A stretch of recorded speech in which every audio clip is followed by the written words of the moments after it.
దేవుని సంఘములో కూడా కొందరు కఠినమైన గుండె కలిగి క్షమించకుండా ఉంటారు. There are some hard-hearted, unforgiving pastors in the church. సంఘములో క్షమించకుండా కఠినమైన గుండె కలిగిన పాస్టర్లు కూడా ఉంటారు. The Bible says if you are not forgiving other people, the Lord will hand over under the tormentors. Bible చెప్తుంది నీవెవరివైనాను కూడా ఇతరులను క్షమించకపోయినట్లయితే బైబిల్ చెప్తుంది కదా దేవుడు నిన్ను బాధించు వారికి Some అప్పగించేస్తాడు. evil spirit are tormenting you. కొన్ని దుష్ట శక్తులు బాధిస్తూ ఉంటాయి. Some sickness are tormenting you. లేదా కొన్ని వ్యాధులు బాధ పెడుతూ ఉంటాయి. Some people they will come again and again for prayer, their sickness won't go because of they are not forgiving other people. కొందరు ప్రార్థన కోసం మరలా వస్తూనే ఉంటారు.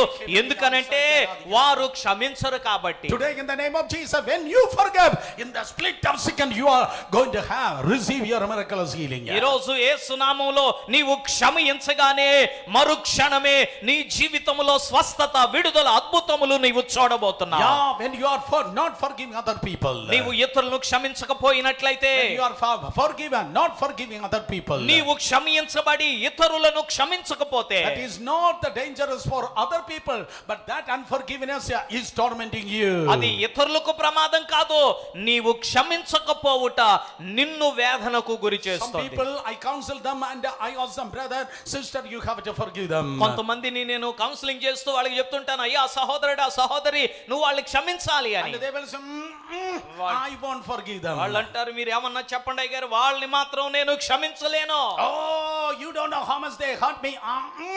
I won't forgive them. వారు నన్ను ఎంత బాధ పెట్టారో మీకు తెలియదండి, నేను వారిని క్షమించను If అంటారు. you are not forgiving other people, నీవు drinking the poison and thinking that other person will die. నీవు ఇతరుల్ని క్షమించకపోతే అది ఎలాగుంటదంటే, నీవు విషాన్ని తాగుతూ ఎదుటోళ్ళు చచ్చిపోతారు అనుకుంటున్నావు నువ్వు. Come on, one more time. మరలా చెప్తాను, One more time. నేను చెప్తున్నాను మరలా. If you are not forgiving other people, నీవు ఇతరులను క్షమించకపోతుంటే, drinking poison and waiting other person to die. నువ్వు విషం తాగుతూ ఎదుటోడు చచ్చిపోతాడని నువ్వు భ్రమపడుతున్నావు.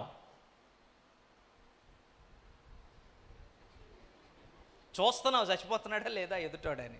నువ్వు విషం తాగితే ఎదుటోడు ఎలా చేస్తాడు? Drinking the poison నీవు విషం తీసుకుంటున్నావు, and waiting other person to die. నువ్వు తీసుకునే విషయానికి ఎదుటోడు చస్తాడు That means అనుకుంటున్నావు. in your heart, if you are keeping some unforgiveness, దాని అర్థం ఏంటంటే నీ హృదయంలో క్షమించలేని స్థితిని in నువ్వు your heart పెట్టుకున్నావు. and mind, if you are not forgiving other people, నీ హృదయంలో, నీ మనసులో నీ ఇతరులను నువ్వు క్షమించకపోతే, that is harming yourself. అది నీకు నీవే హాని చేసుకుంటున్నావు. Oh, that is harming yourself. అది నిన్ను నీవే హాని చేసుకుంటున్నట్లు.